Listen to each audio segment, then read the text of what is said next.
The San Miguel Beermen and Barangay Ginebra tip off their championship clash tonight. Game 1 of the PBA Commissioner's Cup Finals is on tap at 7 p.m. at the Big Dome, Smart Araneta Coliseum. Now, what can we expect from this best-of-7 series? Well, we still have with us Coach Yeng Guiao of the NLEX Road Warriors, and he joins PBA legend, point laureate Coach Ronnie, Magsanoc, and our very own sports desk correspondent, Miss Pauline Verzosa. They will give us a preview of the PBA Commissioner's Cup Finals. Magandang umaga, Coach. Welcome back. Buti hindi ka pa umuwi. Hindi, siyempre, napasarap usapan. Coach Ronnie, welcome back to the show. Thank you for having me. And Pawi, thank you for being here as well. Here we are, San Miguel and Ginebra in the finals. Pag naririnig yun, nai-excite yung mga PBA fans eh. Pag may mga nakakausap tayo, kahit din mga tao, parang, uy, boss, yung San Miguel and Ginebra, magandang bakbakan. Coach, what makes this matchup exciting? Bihirang magkita itong dalawang teams sa finals. These two teams have been the most successful teams in the last 2 years. Si Coach Leo Austria, bihirang matalo. Hindi pa natatalo pag nakapasok sa finals. Si Coach Tim ko naman, maski na anong team ang puntahan, hindi lang kayang ipanalo, nag-Grand Slam pa. Kaya magkakamatch sila nila, Coach Yeng.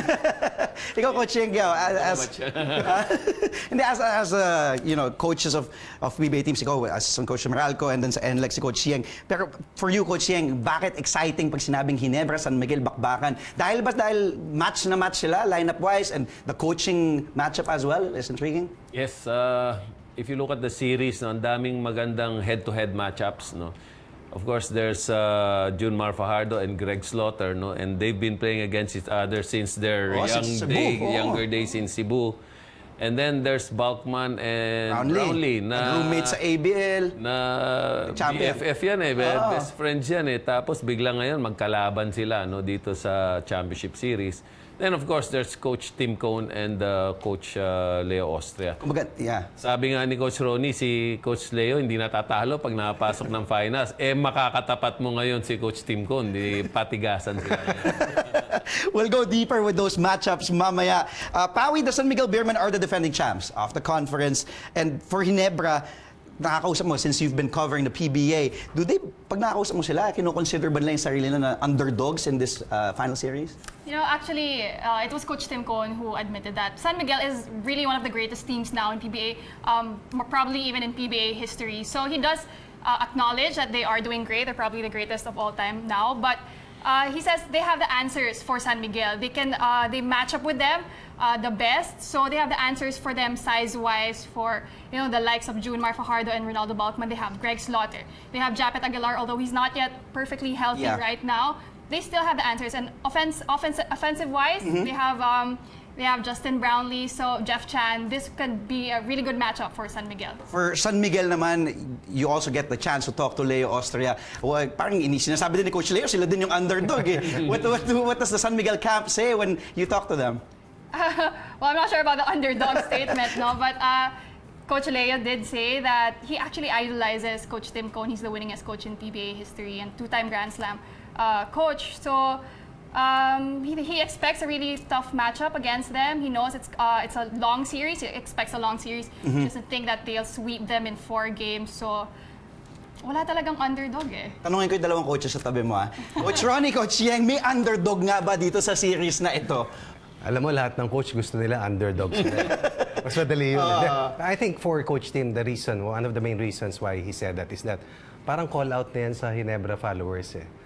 Underdog tayo, rest back naman dyan. Alam mo naman pag rumest back itong barangay ng Ginebra, hindi lang dumadagundong, hindi lang maalog. And he's hoping that this could be working for their favor in the series na maraming umaasa na mahaba. Para naman kay Coach Leo to mention whether his team is the underdog in the series, is also downplaying and trying to deflect whatever pressure that there is, given that they're trying to chase another Grand Slam kung sakasakaling mag-open up yung ganong klaseng oportunidad. A handful of head-to-head battles, sinabi na ng Coach Yeng kanina in the series. Let's talk about them first. First up, the Battle of the Imports. Sa mga may BFFs, roommates sa ABL, nag-champion together for Alab. Ronaldo Balkman versus Justin Brownlee.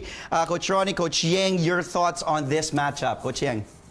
Well, you know, skill-wise, they're just almost like even. No? I think Balkman has a slight height advantage. But you know, pagdating dyan sa finals, it's really how you work with your locals, no? And you will contribute your points, you will contribute your rebounds and your stats but how well are you going to make your teammates around you look better or play better? So, I think in that category, Brownlee has a slight edge because he's played longer with his team. But on the other end, yung locals naman ng San Miguel, they're a really solid local team. No? So Balkman comes in and they're going to be able to mix well with Balkman also because they're originally been a solid team anyway. Yeah. That's right. Kasi nga bagong naman nawala si Balkman years ago. Nanalo yung team na yun, Den Petron. And the Brownlee, as what you mentioned, proven na yan eh, na import tested, nag-champion na yan with Barangay Ginebra, Coach Ronnie. Oo, alam na. Kaya nga sa'yo, kuya, kayo yung nakakatapat eh. Hindi, pero for Balkman naman, there's a sense of redemption. I wanna bring a title to San Miguel. There's always a different angle when you talk about individual players and as a team in general. Pero kung yung dalawa lang na players na binanggit mo ang pag-uusapan, Balkman and Brownlee, I think better offensive weapon si Brownlee talaga. But yung overall management of the game, I think dun lamang si Balkman.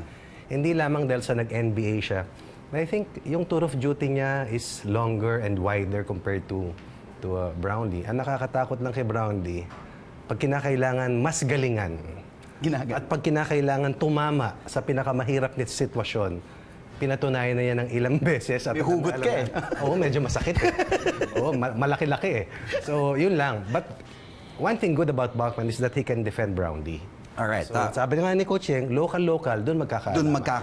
Locals versus locals. Okay, Pawi also gets to speak to the imports. Medyo may controversy kung sino ba may edge. But Brownlee and Balkman, when you get to talk to them, what do they think of this matchup? They're actually looking forward to this matchup, right? Yeah, Justin Brownlee actually said it feels weird to have Balkman as his opponent since they were teammates, sabi nga ni Coach Ronnie, BFF sila nung ABL. But yun nga, sabi niya, they're gonna be brothers for life. But right now, he's an opponent. So, it's gonna be a competition. And according to Ronaldo Balkman, goes the same. He'll always be his brother. But now, they have a duty to their team. Sabi nga niya, this final series is not about them. This matchup is not the story of this finals. But it boils down to who will fight harder, who will play defense. Yun yung mananalo. And sabi nga ni Ronaldo Balkman, it's showtime. It's showtime indeed. Let's go to the showtime of the behemoths here. You slightly touched on it, Coach Yeng. The Greg Slaughter versus Junmar Fajardo in a championship series. On paper, the Kraken may have the edge. A 4-time MVP, one of the front runners for best player of the conference. But does he really have that advantage against Greg Slaughter, Coach Yeng? Well, it's going to be one of the rare occasions where Junmar Fajardo has somebody his size guarding him. Kasi dito sa locals, at least sa PBA, Junmar Fajardo will always have a weight advantage, a size advantage, and an experience advantage because he's always been playing in the finals. No? But with Greg Slaughter, medyo ma-equalize ng konti. Yung size niya, hindi niya kayang siguro tangayin, no? Hanggang loob kasi mga locals alam tinatangay ni Junmar. And then the length and the size and the weight is really a good matchup. Offense, defense, makikita natin. Experience-wise, because of the injuries that have plagued si Greg Slaughter, siguro may konting lamang doon si Junmar. How do you view this matchup, Coach? Greg Slaughter, Junmar Fajardo in the finals. Well, honestly, the last time I saw them compete was, of course, San Miguel won over Ginebra in the only meeting that they've had in this conference. Yung sa sa college pa. So if the people out there are really anticipating and waiting for this matchup, ako rin.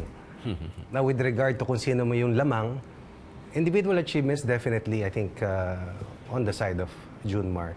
But it's the hunger of Greg Slaughter to also establish himself as one premier big man who may be the future of Philippine basketball. Yun ang hugot niya. Pero para naman kay Junmar, bato nyo lahat. Kasi pati international level, iba na level. Iba na laro ni Junmar talaga. This is the best that I've seen Junmar Fajardo play, not only in the local landscape, but even in the international level. So, sa akin, ang bumabalot dyan is individual motivation or inspiration. But of course, all this will be behind the context of the team. So, tignan natin kung sino yung mas effective na kakayurin mo, within the flow or within what the team needs in the title series. Before we wrap things up, Coach Yeng, Coach Ronnie, and even you, Pao, you've been covering, what do you guys want to see in the finals? Kanina pa natin pinag-usapan yung mga matchups, pero anong gusto nyong makita, Coach Yeng? Well, the rules have been slightly modified now. It's going to be a lot more physical. Yun. Mas physical ito ngayon. And you have Ginebra and San Miguel, no? And, of course, there is no sister team. There is no sister company here, no? Basta, mas matindi pa nga, eh, no? Totoo yan. Ang labanan. Yan, because it's really bragging rights, no? Aside from the title at stake itself, no? Then, yung coaching matchup, gusto kong makita yan. Kasi si Coach Leo Austria, he's like in cruise control lang siya, eh, no? Ang daling i-manipulate nung team niya kasi he's been there so many times. His teammates, his players know each other so well. And para sa akin bilang isang coach, ang dali lang, naka-cruise control ka lang every time. It's always, pag ito nangyari, ito gagawin ko. Ito nangyari, ito gagawin ko. They all know it. Kay Coach Tim Cone is going to really need all the brilliance of Coach Tim Cone. And as a coach, I'm really looking at that side. Paui, you're going to cover this quickly. What do you want to see in this matchup? Exciting times in the PBA. Just like what Coach Yeng Guiao mentioned, it's going to be a very exciting matchup between these two teams. For Barangay Ginebra, they actually have nothing to lose. They're going up against a team who's defending their championship title and going for a Grand Slam. So we can expect a really exciting game. I hope it will reach 7 games. It will reach that. Para sa mga fans, sulit naman, para sulit. Coach Ronnie, ikaw. Just looking forward to the top 2 teams slugging it out. Remember that these 2 teams started out near bottom. Wala sila sa ibabaw, pero tinalo nila lahat kami.